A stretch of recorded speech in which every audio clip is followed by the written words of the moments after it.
Excessive criticism न केवल frustrating होता है बल्कि बहुत बार ये आपके पार्टनर के सेल्फ कॉन्फिडेंस पर बुरा प्रभाव डालता है। Do you get angry when your partner can't read your mind? ये पार्टनर के लुक्स, उनके अपीयरेंस या उनके ड्रेसिंग स्टाइल पर नेगेटिव कमेंट करना। अगर आप हर समय अपने पार्टनर को गलत साबित करने में लगे रहते हैं तो यह फिक्स है कि आप दोनों के बीच में टेंशन और दूरियां जो है वो बढ़ने लगी। जब आप अपने पार्टनर के साथ ऑनेस्ट नहीं होते हैं तो आप उन्हें ये मौका देते हैं कि वो आप पर डाउट कर सके। Why do relationship fall apart? जो मैरिड रिलेशनशिप्स होते हैं वो बहुत ही फ्रेजाइल होते हैं और कॉम्प्लिकेटेड होते हैं। छोटे छोटे मिस्टेक्स भी सालों की ट्रस्ट, लव और पैशन को डिस्ट्रॉय कर देते हैं। और मैरिड कपल्स जो होते हैं वो ये समझ नहीं पाते हैं कि वो कहाँ गलती कर रहे हैं। नमस्कार दोस्तों, welcome back to my channel. तो चलिए आज इस वीडियो में हम कुछ ऐसे ही बिहेवियर्स के बारे में डिस्कस करेंगे जो आपके रिलेशनशिप को डैमेज कर रहे हैं या डैमेज कर सकते हैं। बहुत बार जो कपल्स होते हैं वो अनजाने में ही कुछ ऐसे बिहेवियर्स कर रहे होते हैं जिससे उनका रिलेशनशिप काफी खराब हो रहा होता है धीरे धीरे, लेकिन वो इस बात से अवेयर नहीं होते हैं। वो समझ नहीं पाते हैं कि वो कहाँ गलती कर रहे हैं। So here are few behaviours that can damage any relationship and may be affecting yours too. Number 1, you stonewall your partner. क्या आप अपने पार्टनर के साथ डिफिकल्ट क्वेश्चंस और कॉन्वर्सेशंस को अवॉइड करते हैं? इसी हैबिट को स्टोन वॉलिंग कहते हैं। क्या आप जानबूझकर या एक्टिवली ऐसे पेनफुल और इमोशनल जो कॉन्वर्सेशन होते हैं उसको अवॉइड करते हैं? क्योंकि ये कॉन्वर्सेशन किसी भी रिलेशनशिप को हेल्दी रखने के लिए काफी इंपॉर्टेंट होते हैं। तो जब पार्टनर आपस में ऐसे डिफिकल्ट कॉन्वर्सेशन को अवॉइड करते हैं या उसके बारे में बात नहीं करते हैं तो उनके बीच बहुत सारे अनरिजॉल्व इश्यूज जो है वो बढ़ते हैं जो उनके रिलेशनशिप के लिए काफी हार्मफुल होते हैं। So here are few examples of stonewalling. पहला है साइलेंट ट्रीटमेंट, यानी जब भी आपका पार्टनर आपसे ऐसे कॉन्वर्सेशन या डिफिकल्ट कॉन्वर्सेशन शुरू करते हैं तो आप पूरी तरीके से साइलेंट हो जाते हो, आप उससे कोई रिस्पॉन्स ही नहीं करते हैं।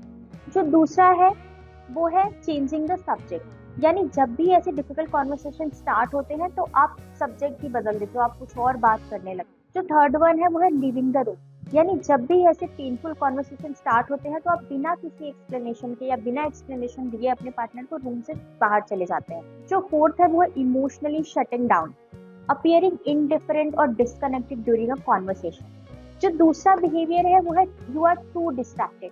क्या आप अपने पार्टनर को प्रॉपर अटेंशन देते हैं? Do you text other people when you are together?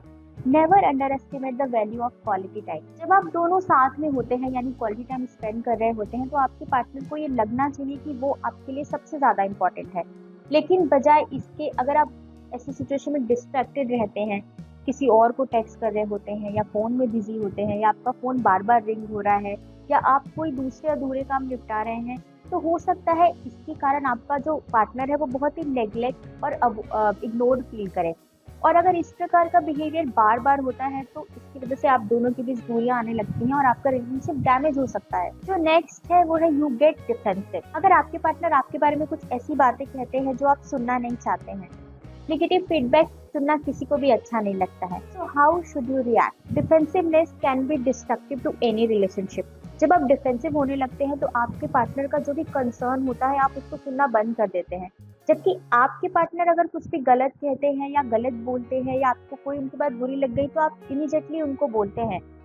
लेकिन अगर आपके पार्टनर आपको बोलते हैं या उनका जो कंसर्न होता है आपको लेकर, जब वो इस बारे में बात करते हैं तब आप डिफेंसिव हो जाते हैं, आप खुद को प्रोटेक्ट करने लगते हैं और उनकी पूरी बात सुने बिना ही आप आर्ग्यूमेंट करने लगते हैं या उन्हें ही बुरा भला कहने लगते हैं। तो इस प्रकार के डिफेंसिव बिहेवियर से आप रियल प्रॉब्लम को तो इग्नोर करते ही हैं, साथ ही साथ आपके पार्टनर को आप अनसुना भी फील कराते हैं। जो फोर्थ बिहेवियर है वो है यू क्रिटिसाइज टू मच। बहुत बार पार्टनर्स जो होते हैं वो एक दूसरे के मजे लेने के लिए एक दूसरे को क्रिटिसाइज करते रहते हैं, लेकिन एक्सेसिव क्रिटिसिज्म जो होते हैं वो रिलेशनशिप में एक नेगेटिव डायनामिक क्रिएट करते हैं। एक्सेसिव क्रिटिसिज्म न केवल फ्रस्ट्रेटिंग होता है बल्कि बहुत बार ये आपके पार्टनर के सेल्फ कॉन्फिडेंस पर बुरा प्रभाव डालता है, because you are too focused on your partner's mistakes.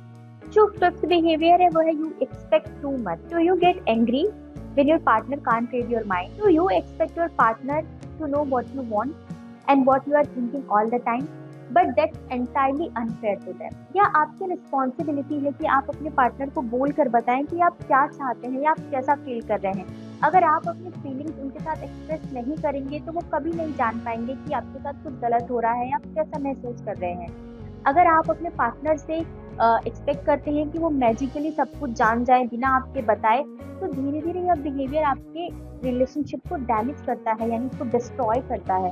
जो सिक्स्थ बिहेवियर है वो है you shame your partner. Many couple playfully tease each other in private, but making fun of your partner in public can damage your relationship. This behavior can occur intentionally or unintentionally and is harmful to a relationship. It can take many forms such as criticizing their appearance, यानी अपने partner के looks, उनके appearance या उनके dressing style पर negative comment करना, उनके interest और हॉबीज का मजाक उड़ाना, अंडरमाइनिंग देयर अचीवमेंट्स, यानी अपने पार्टनर के जो भी अकम्पलिशमेंट्स हैं या उनके एफर्ट्स है उसको बिल्कुल भी इनसिग्निफिकेंट समझना, हाईलाइटिंग देयर फ्लॉज पब्लिकली, यानी अपने पार्टनर के मिस्टेक्स को या उनके फ्लॉज को पॉइंट आउट करना ताकि वो एम्बैरेस फील करे। कंपैरिजन, यानी नेगेटिव कंपैरिजन करना, अपने किसी फ्रेंड के पार्टनर के साथ कंपेयर करना, किसी और के पार्टनर के साथ कंपेयर करना, या फिर सेलिब्रिटीज के साथ नेगेटिव कंपैरिजन। जो फिफ्थ बिहेवियर है वो है you create competition. In healthy relationship partners don't keep scores, यानी उन्हें इस बात से फर्क नहीं पड़ता है कि कौन सही है या कौन गलत है, क्योंकि इस प्रकार के कंपटीशन से उनके बीच टेंशन, स्ट्रेस और रिसेंटमेंट जो है वो जन्म लेते हैं। अगर आप हर समय अपने पार्टनर को गलत साबित करने में लगे रहते हैं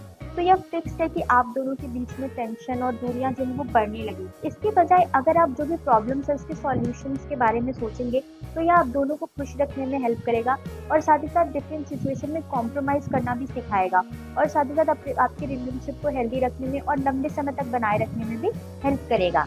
जो एट्थ बिहेवियर है वो है यू मिसलीड योर पार्टनर। धोखा बहुत आसानी से किसी भी रिलेशनशिप को डिस्ट्रॉय कर सकता है। लाइज और मैनिपुलेशन ये इजीली आपके बीच के ट्रस्ट को डिस्ट्रॉय कर सकते हैं, उसे रूइन कर सकते हैं, जिसे बनाने में आपको सालों लगे। जब आप अपने पार्टनर के साथ ऑनेस्ट नहीं होते हैं तो आप उन्हें ये मौका देते हैं कि वो आप पर डाउट कर सके। ऑनेस्टी हमेशा ईजी नहीं होती है, ऐसी बहुत सारी बातें होती है जिसे ना बताना ही अच्छा होता है, लेकिन आपको अपने पार्टनर को कभी भी धोखा नहीं देना चाहिए, चाहे कुछ भी हो जाए, क्योंकि ऐसा करने से ये आपके रिलेशनशिप को डिस्ट्रॉय कर देता है। तो you struggle with any of these destructive behaviour,